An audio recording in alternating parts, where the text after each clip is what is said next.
Vamos lá. O espiritismo e o cotidiano. Muitas pessoas pensam a questão do espiritismo, ou quando se fala espírita, imagina o espiritismo uma religião dogmática, litúrgica, o que ele não é. Então, o espiritismo é um estilo de vida com um aspecto de religião, no sentido de alteração da conduta moral, filosófico, porque faz-nos indagar o que é isso, o que é aquilo, e científico, não ciência material, ciência do espírito. Essa é outra confusão incrível que se faz, né? Achando que o espiritismo avance na ciência material. Não, dizem a Gênese, onde a ciência material para, o espiritismo continua. Então, se o espiritismo é essa simplicidade e ao mesmo tempo essa profundidade, dá para se ter uma conversa entre espiritismo e cotidiano. O livro que eu tomei como base, dentre outros, foi A Força do Um, do nosso querido André Trigueiro. É um livro interessantíssimo, tem vários pequenos títulos que nos faz realmente pensar com profundidade. Vou fazer a explanação aí por uns 30 minutos, depois eu deixo um tempo para a gente trocar ideias, para não ficar aquela coisa monótona. E eu coloquei o título, não é o André que colocou os títulos, é o título que eu vou falar. O resto dos títulos são dele. O título que eu coloquei são alertas. Como se estivéssemos num carro e ligássemos o nosso pisca-alerta. E eu elenquei 9 alertas para pensarmos juntos. Vamos a eles. Primeiro, a esperança. Sem esperança, vamos entorpecendo a alma. Precisamos acalentar a esperança, reconhecer que a vida é um eterno devir e tudo pode acontecer. Sem a esperança, a gente entorpece a alma. Sem esperança, tudo fica sem coloração. Mas nós precisamos ter uma outra certeza, que a única certeza que nós temos é que nós não temos certeza e garantia nenhuma. Nós esperamos, do verbo esperançar, agir na esperança, agir com esperança, não é aquela esperança ociosa, vou cruzar os braços e esperar que algo aconteça, não acontece, logicamente. Há necessidade de um movimento para se ter essa esperança, então esperança é movimento, para que a nossa alma fique também uma alma com atitude, não amolentada, e sabermos que tudo é um devir, tudo é algo que vai acontecer. Como vai acontecer, não sabemos. A única certeza que temos, por exemplo, é a morte. Mas daqui até a morte, não sabemos. Mas sabemos depois da morte, sabemos, porque o Espiritismo nos explica para depois da morte. Olha que esperança fantástica. Imagina se não explicasse, iríamos só até a morte. Agora nós temos esperança antes do berço e após o túmulo. Sem entorpecimento, esperança movimento, esperança ação. Esse é um alerta. Nós estamos inertes. Eu espero que essa pandemia passe. Eu ouço muito essa frase. Eu digo, vai esperando.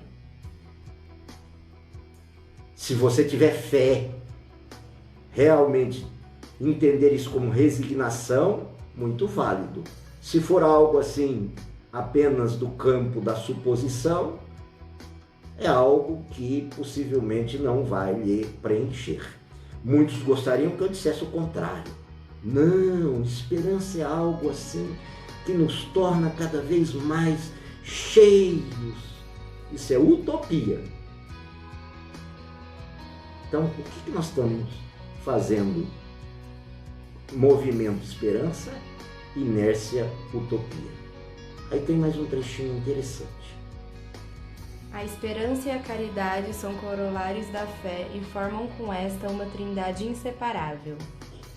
Esperança, caridade... 19:11. Oi? ESE 19:11. É o Evangelho segundo o Espiritismo, capítulo 19, item 11. Então a esperança, a fé e a caridade andam juntas, formam uma trindade. Se eu só esperar e não fizer nada por mim nem pelos outros, em vão. Se eu não tiver fé, eu estou no campo da utopia, no campo da crença, que é diferente. Segundo alerta. Um dos propósitos mais nobres da vida é aprender tudo o que for possível, com entusiasmo e alegria. Precisamos estar abertos para isso, sem nos preocupar tanto com a opinião dos outros e sem nos pautar pelas expectativas alheias. Entusiasmo. Fulano, vamos fazer isso. Ah, não dá certo. Por que não dá certo? Fulano fez, não deu. A opinião dos outros. O que você está fazendo por você para ter esse entusiasmo? Para você para ter esse entusiasmo?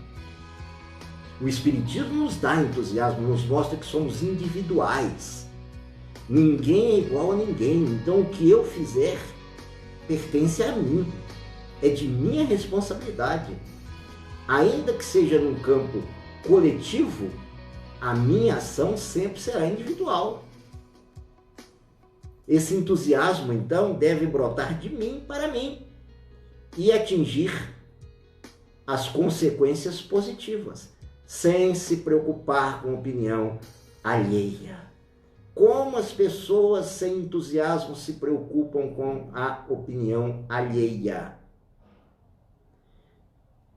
Tive um amigo que estava passando por um momento de dificuldade e ele ia passando diante de uma loja, tinha umas moças conversando, antes da pandemia, logicamente, né? Estavam todas as moças conversando ali.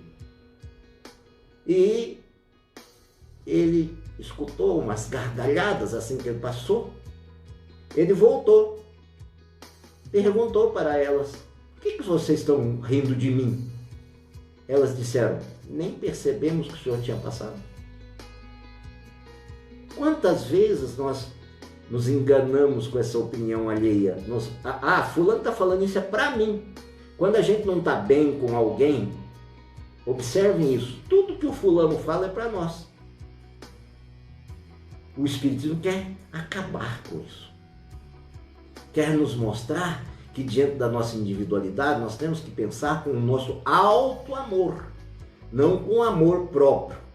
Estudávamos, eu e Roberta, hoje à tarde, exatamente esse capítulo, né, no livro Ser Consciente.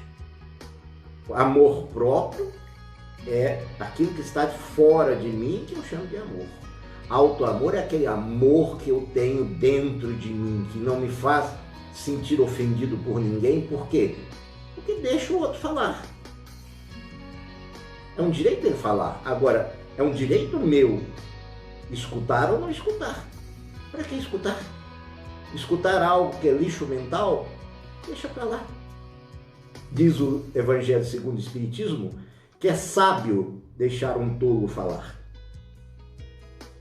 Então, quando a gente vê que é uma tolice, deixa falar a tolice, para não nos tirar o entusiasmo.